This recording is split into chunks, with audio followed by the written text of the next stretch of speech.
Assalamualaikum warahmatullahi wabarakatuh. Yo guys, balik lagi di JFY Channel.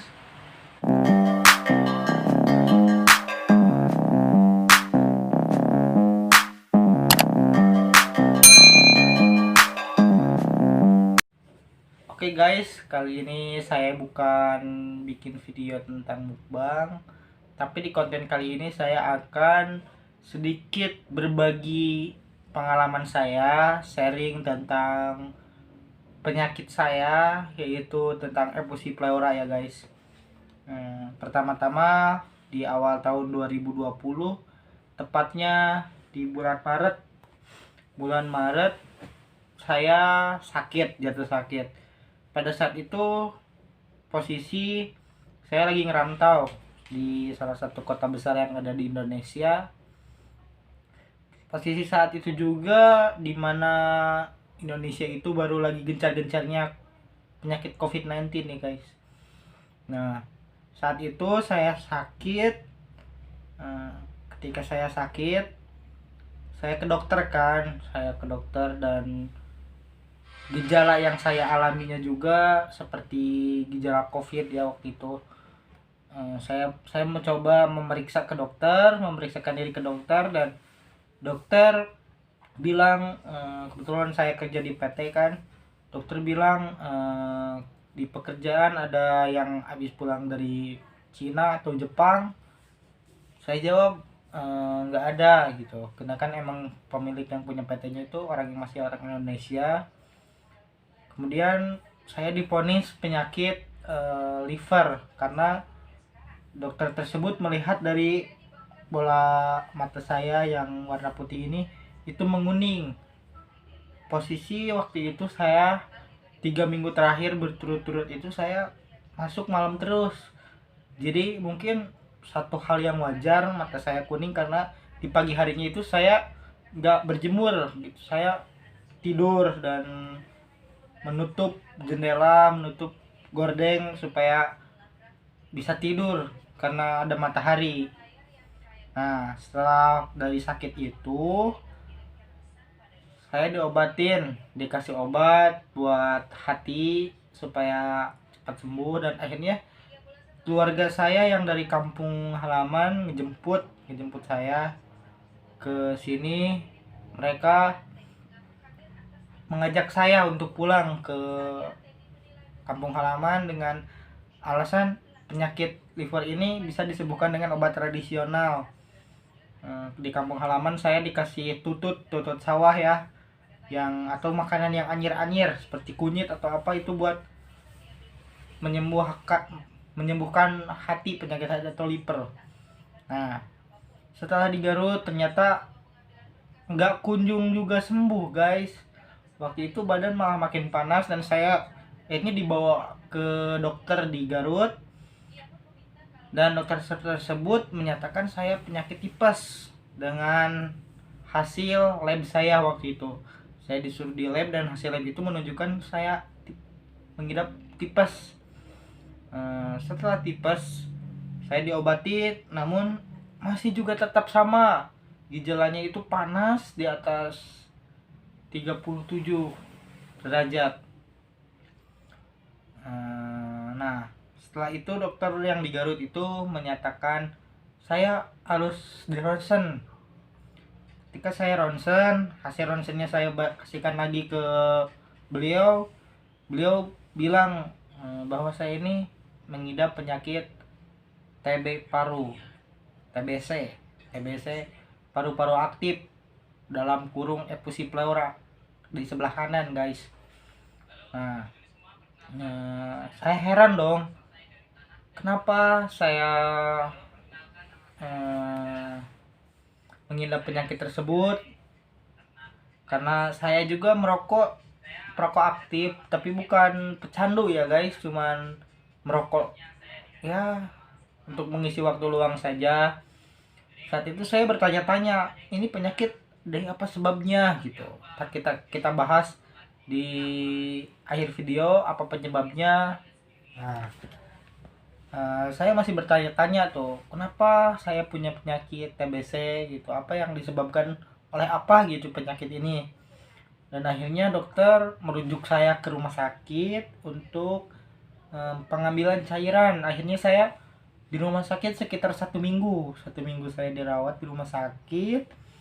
Saat itu saya dikasih vitamin dulu sampai badan saya siap, karena posisi saat itu berat badan saya itu turun drastis guys. Pertama berat badan saya itu 80 kilo, 83. Saat itu ketika sakit berat badan saya turun drastis menjadi 59 kilo. Pertama masuk ke rumah sakit itu saya nggak langsung disedot guys, tapi dikasih vitamin dulu supaya badan saya kuat gitu, udah stabil. Hari keempat saya bertemu dengan dokter spesialis paru, dan beliau mengatakan ketika saya siap, mari kita lakukan penyedotan pada cairan. Saya takut dong guys. Saat itu saya searching di YouTube kan, ada yang dibolongin dari sini, diambil cairannya. Saya ngeri guys, lihat di komentarnya banyak yang bilang saudaranya yang pasca penyedotan itu umurnya nggak lama lagi. Pasca penyedotan itu malah makin parah, bahkan saat sudah disedot pun bisa terjadi kematian. Nah, buat kalian yang punya penyakit TB paru aktif, efusi pleura, yang mau mengambil tindakan buat penyedotan cairan, buat kalian saya sarankan jangan pernah takut, jangan pernah ragu. Saya ngalamin gitu, ragu, takut karena browsing di Google, di YouTube. Ternyata hasilnya menunjukkan yang serem-serem. Saya mencoba buang pikiran saya jauh-jauh. Skip. Besoknya sore dokter bilang saya, kamu sudah siap buat pengambilan cairan. Bismillah dalam hati saya, la haula wala quwata illa billah. Saya yakin sakit ini nggak seberapa gitu ya. Saya pede banget gitu. Dan dokter bilang kamu harus di USG dulu. Waduh, dalam hati saya, di USG, saya kan laki, saya nggak hamil gitu. Saya baru tahu bahwa USG itu bukan buat wanita yang hamil saja gitu. Ternyata bagian sini saya ini di USG, ketemu cairannya letaknya di mana. Di sini salah satu perawat menyoretkan spidol guys, di sini spidol, dan dikasih tanda gitu. Setelah beberapa jam kemudian saya antri, dokter memanggil saya gitu buat penyedotan.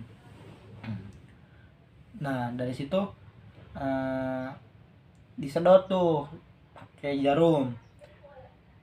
Dikasih biusan nggak sih, atau ini dikasih biusan. Buat kalian yang mau mengalami tindakan penyedotan cairan itu dikasih biusan guys, dikasih biusan. Akan tetapi biusannya itu kita sadar, enggak sampai pingsan, enggak. Kita dibius sadar, dimasukin pertama 3 jarum, 1, 2, 3, dimasukin 3 jarum. Setelah itu dimasukin jarum yang besar, tapi bukan jarum guys, kayak suntikan, tapi kayak buat pipa buat ngerokok orang tua yang dari tulang kayak gitu, tulang entah plastik yang kuat gitulah pokoknya. Itu ditusukin guys ke sini, besarnya lumayan besar, kayak sumpit buat mie ayam sekitar segitu. Dan itu dimasukin ke sini. Setelah itu disedot ya, pakai suntikannya disedot, terus dibuang. Ada kayak pemutaran keran air, diputar, itu cairannya berbentuk warna kuning. Cairan saya waktu itu belum begitu banyak, mungkin dari aqua botol yang 1,5 liter itu dia cuma ada 400 milian lah, sekitar 400 milian.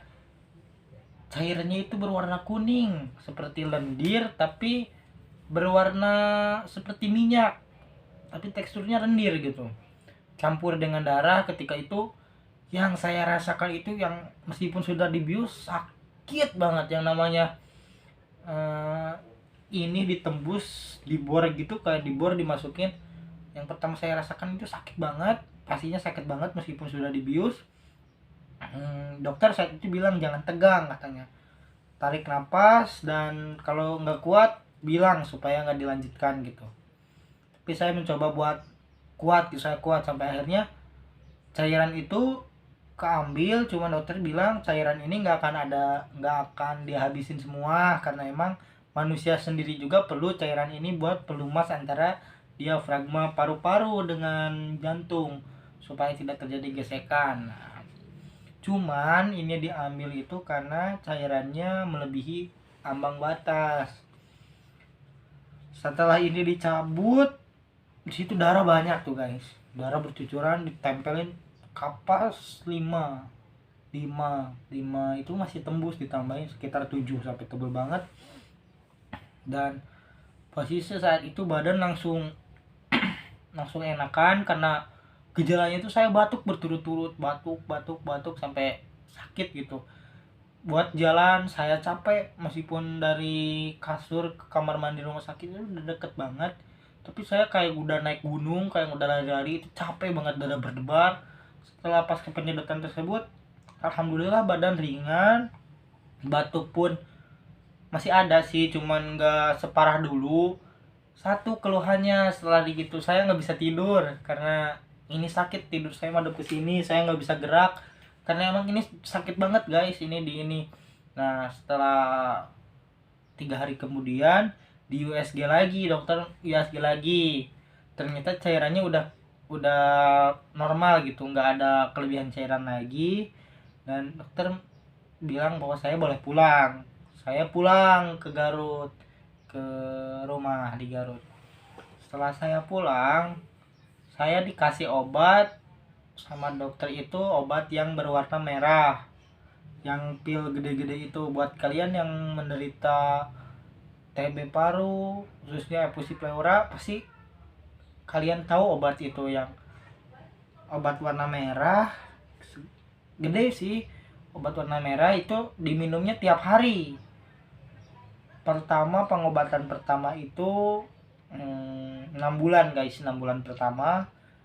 Dan di 2 bulan pertama itu saya rutin minum obat rifampicin yang warna merah itu setiap hari jam 8. Kalau kita minum obat jam 8 pagi, otomatis buat kedepannya bertahap kontinu itu jam 8 terus, jam 8 terus. Dan dokter memberi syarat kepada saya, sebelum minum obat ini tuh alangkah baiknya kalian jangan dulu makan guys, jangan dulu makan. Kalau buat minum boleh sih, jangan dulu makan, karena supaya obat ini kan mengandung rifampicin sama isoniazid ya, yang itu tuh katanya buat ngebersihin darah. Makanya kalian jangan heran kalau kalian lagi mengonsumsi obat TB atau obat anti brontus gitu, obat TBC itu, kencing kalian berwarna merah seperti darah. Nah, kalian jangan heran, obat tersebut itu dianjurkan diminum tanpa kalian makan. Kalau obat pada umumnya kan bisa diminum setelah makan beberapa menit. Kalau obat ini dikhususkan perut kalian kosong gitu. Setiap hari saya minum obat yang warna merah itu sekitar 2 bulanan. Warna merah itu berkontinu setiap jam 8. Dan setelah minum obat itu 30 menit nggak boleh makan. Sampai setelah 30 menit saya boleh makan. Berarti jam 8 saya minum obat, 30 menit kemudian setengah 9 saya boleh makan. Hal yang dirasain efek samping dari obat yang merah ini, kalau yang saya alami dari obat merah ini, saya nggak ada keluhan sama sekali ya, seperti pasien yang lainnya. Alhamdulillah. Kalau saya dengar dari pasien yang lain itu, karena di ruang tunggu sering sharing, ngobrol gitu, pasien mengalami ada yang mual, ada yang gatal. Tapi saya sendiri nggak ngerasain itu guys. Cuman di bulan kedua saya ngerasain efek samping, tapi bukan mual, bukan gatal juga. Badan saya baik, nafsu makan pun bertambah. Cuman efek samping saya rambut saya rontok. Dari situ saya kacau banget guys pikiran. Saya sering nonton sinetron kan guys, jadi yang rambut rontok itu biasanya kanker ya. Saya takut banget, astagfirullah, apa ini kanker ya, apa ini kanker paru sampai ini. Akhirnya di bulan kedua itu saya konsul dengan dokter spesialis paru dan mengeluhkan apa yang saya keluhkan, itu rambut saya rontok gitu. Ternyata itu hal yang wajar. Dan di bulan kedua itu saya ditimbang ya guys, di ukur berat badan. Ternyata berat badan saya dari 59 kilo menjadi 63 kilo. Obat, dari berhubung berat badan saya naik, obat yang diberikan juga dosisnya lebih, 2 kali lebih keras ya dari obat yang pertama. Dokter mengusulkan obat yang 2 kali lebih, ini lebih, dosisnya lebih berat gitu. Dokter ngasih obat seperti ini guys. Ini sama kandungannya, bisa dilihat. Ini kandungannya rifampicin 150 dan isonazid 150. Jika obat yang sebelumnya ini kandungannya rifampicin 75, isonazid juga sama 75 kalau saya nggak lupa.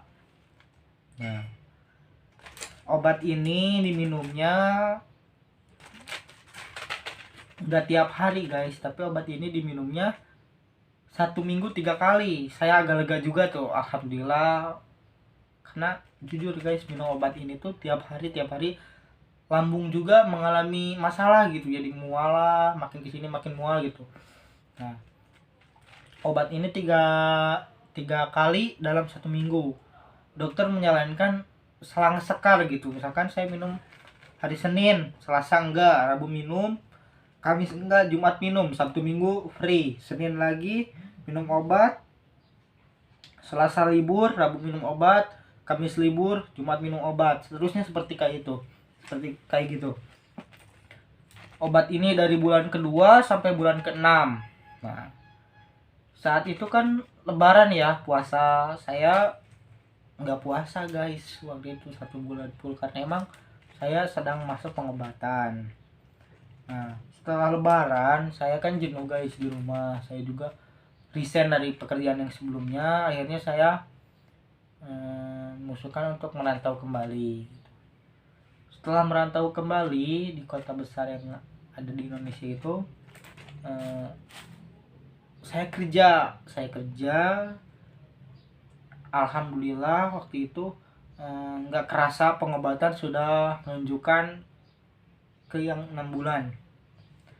Yang 6 bulan, pada saat itu posisi saya kerja kan di itu. Saya ronsen di kota yang saya ngerantau ini. Saya ronsen, dikasih rujukan dari kampung, dikirim lewat paket. Saya ronsen, ternyata hasil ronsennya itu menunjukkan bahwa masih ada luka gitu, masih ada luka pasca penyedotan ini. Saya bingung ya, saya obat nggak pernah telat, karena emang dokter mewanti-wanti kepada saya itu minum obat TB itu jangan sampai kelewat guys, karena kalau kelewat itu ntar bakteri bakteri TB kalian itu akan lebih kuat, akan kebal terhadap obat, jadi pengobatan juga sudah nggak ada artinya atau melambat gitu. Nah, hasil ronsenan tersebut mengatakan bahwa di bagian kanan ini tuh masih mengalami luka, dan masih tampak sedikit efusi pleura. Kambuh lagi guys. Dan akhirnya kata dokter bilang diperpanjanglah 3 bulan pengobatannya. Dari bulan Agustus 3 bulan, Agustus, September, Oktober, November. Nah, November nih 3 bulan diperpanjang. Minum obat, dokter mengasih obat yang sama, yang kuning juga. Nah, di pertambahan 3 bulan ini yang saya alamin efek samping obat ini, saya mual. Yang namanya mual itu bukan main guys, mual yang namanya benar-benar mual. Dan akhirnya dokter mengasih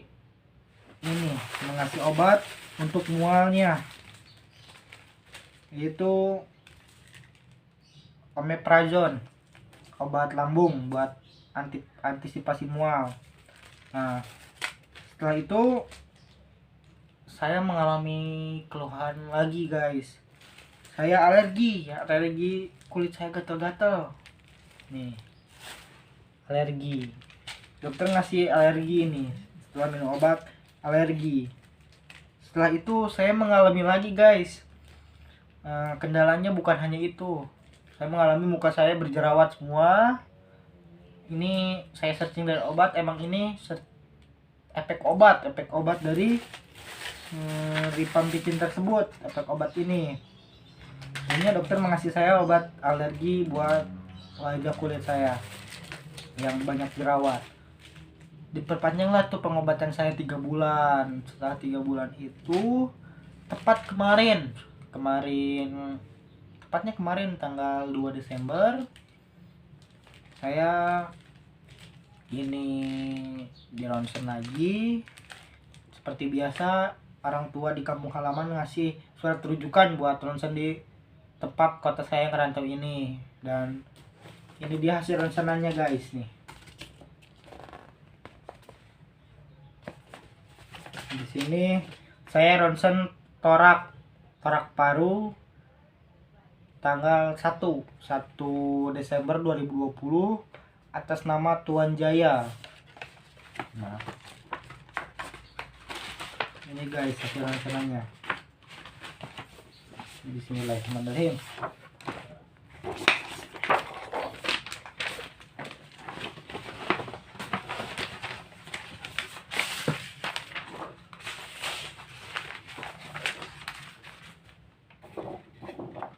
Ini guys, ini hasil ronsenannya. Saya juga nggak ngerti kalau baca hasil ronsenan seperti kayak gini, saya kurang ngerti guys.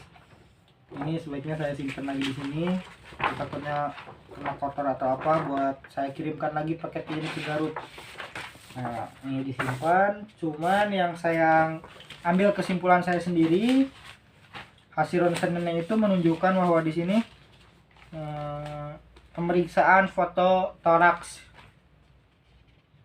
nih.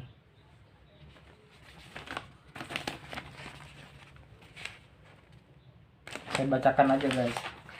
Di sini keterangannya COR CTR lebih besar atau 50% dan konfigurasi baik. Aorta normal, pulmo, corakan bronkus sudah tampak normal.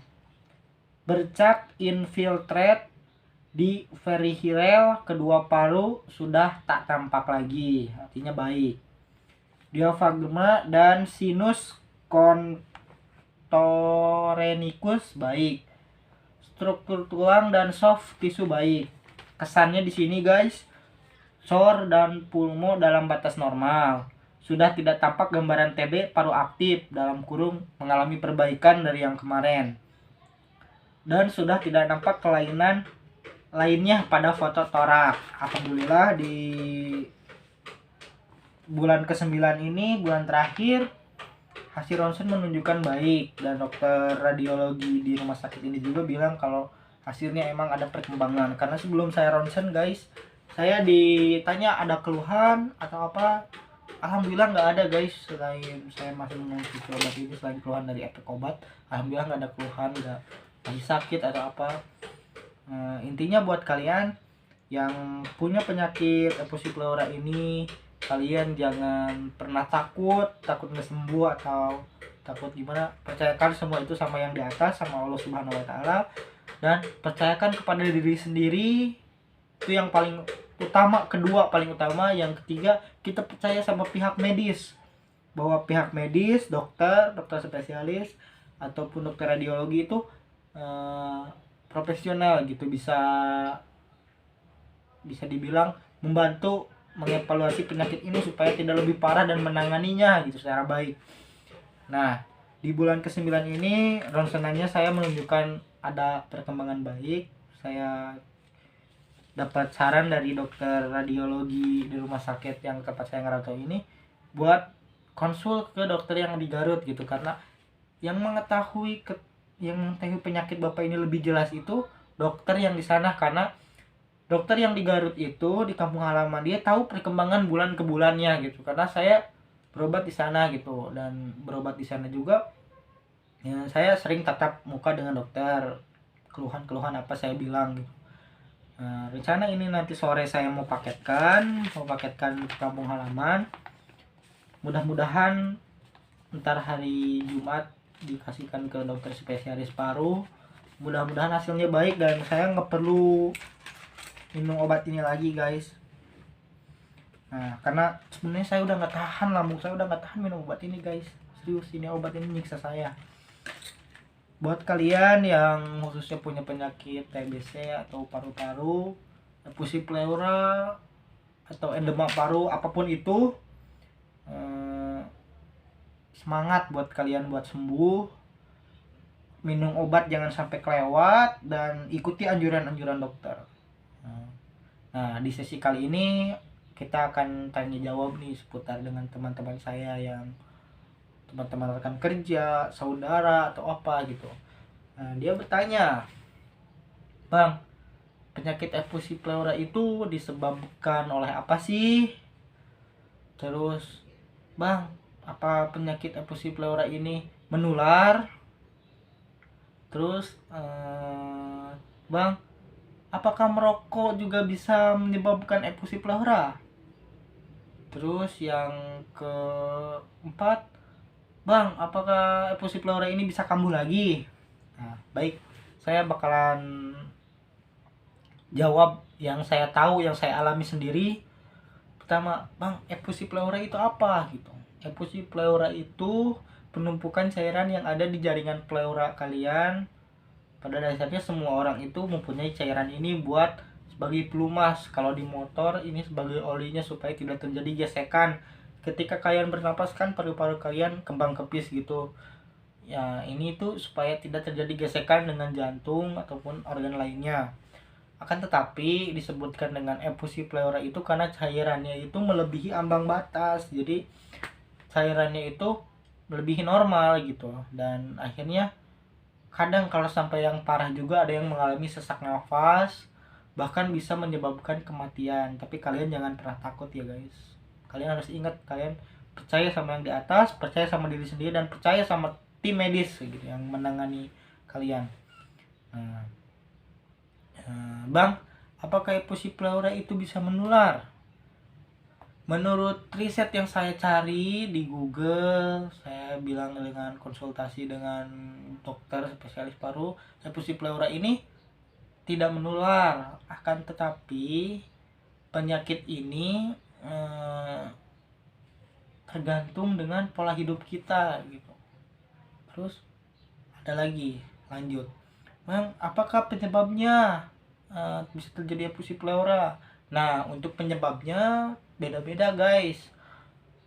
Saya sendiri penyebabnya, saya perokok, saya juga nge-vape.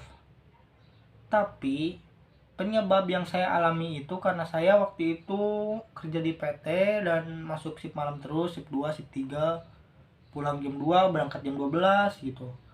Kalau shift 2 berangkat jam sore, pulang malam jam 2, saya langsung mandi air dingin karena badan terasa kena banget gitu, kotor, tangan kotor, banyak oli, banyak apa gitu. Akhirnya saya sering mandi malam. Terus motor-motoran nggak pernah pakai jaket gitu karena di kota ini panas gitu. Terus kalau berangkat shift 3 jam 12 malam saya mandi juga, mandi lagi. Nah, buat saya sendiri yang saya alami penyebabnya itu saya mandi malam guys, karena ketika kalian mandi malam itu tuh tubuh air itu tuh menguap gitu di dalam, menurut saya menguap di dalam, akhirnya menimbulkan penumpukan cairan di efusi pleura gitu. Tapi banyak faktor lain yang menyebabkan efusi pleura, tapi buat saya sendiri itu yang saya rasakan. Bang, apakah merokok itu mempengaruhi atau memperlambat atau memperburuk keadaan? alhamdulillah buat saya, dari semenjak saya pengobatan dokter bilang jangan ngerokok, jangan nge-vape, apalagi nge-vape katanya bahaya gitu. Tapi saya mencoba ngehiraukan ucapan dokter, bukan saya nggak percaya gitu, tapi saya sudah apa ya, sudah merokok gitu. Akhirnya saya merokok tanpa sepengetahuan dokter guys. Buat kalian jangan ditiru ya guys, saya merokok tanpa sepengetahuan dokter. Saya juga beli vape, kan waktu itu saya rokok lebih aman vape gitu menurut saya, tapi ternyata dokter bilang vape lebih bahaya katanya.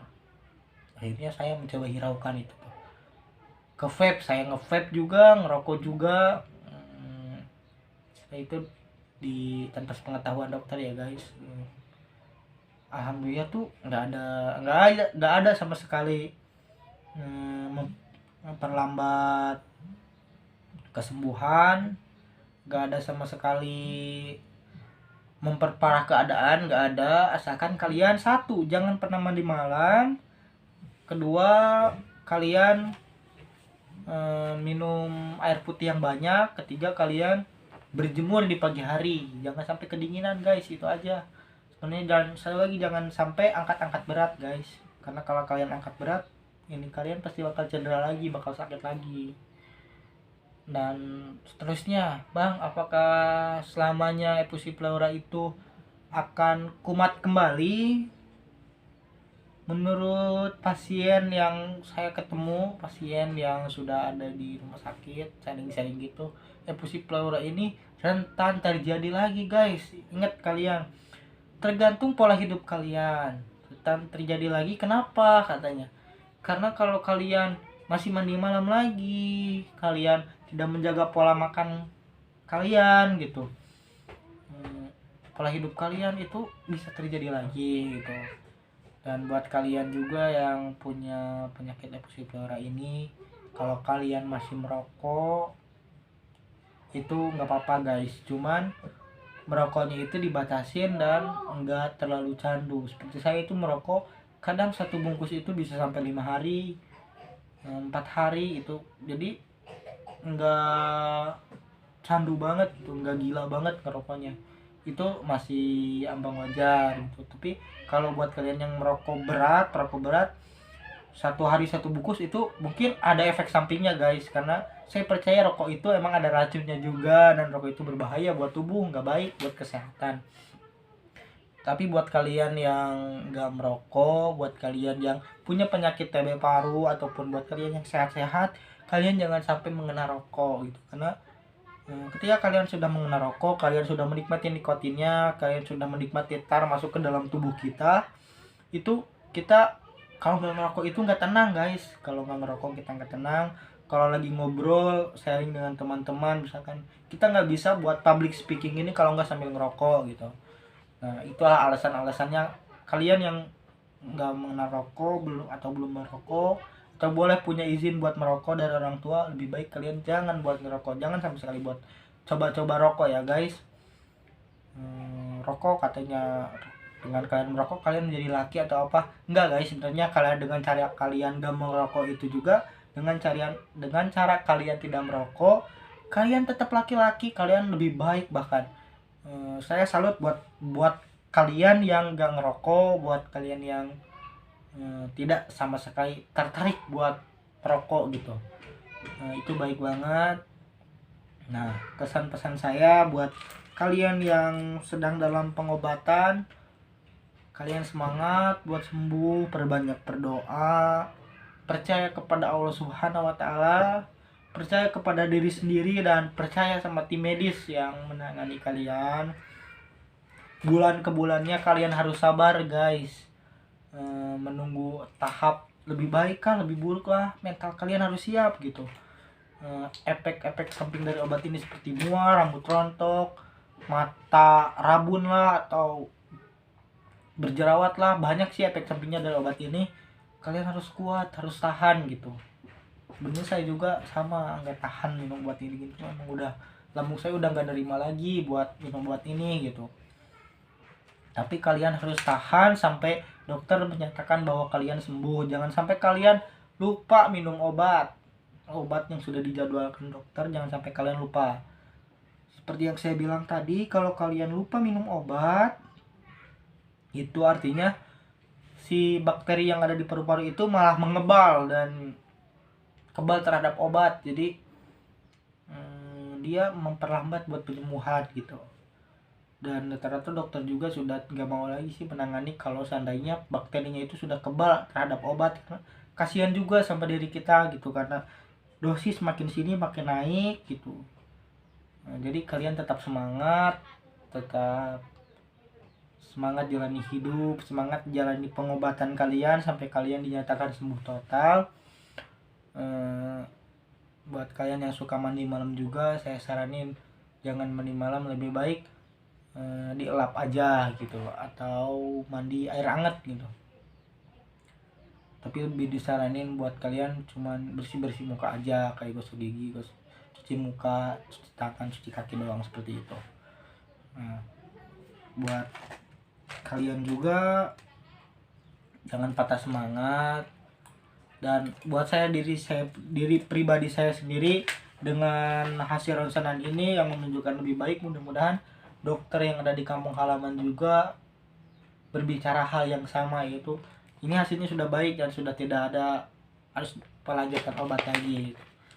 Mudah-mudahan dari sharing penyakit yang saya alami ini memotivasi kalian, mengasih inspirasi kalian, memberi semangat kalian supaya kalian yang sedang punya penyakit atau dalam pengobatan efusi pleura, TBC atau apa, kalian jangan pantang menyerah guys. Buat kalian yang sedang dalam pengobatan atau apa, kalian yakin bahwa kalian bisa sembuh gitu.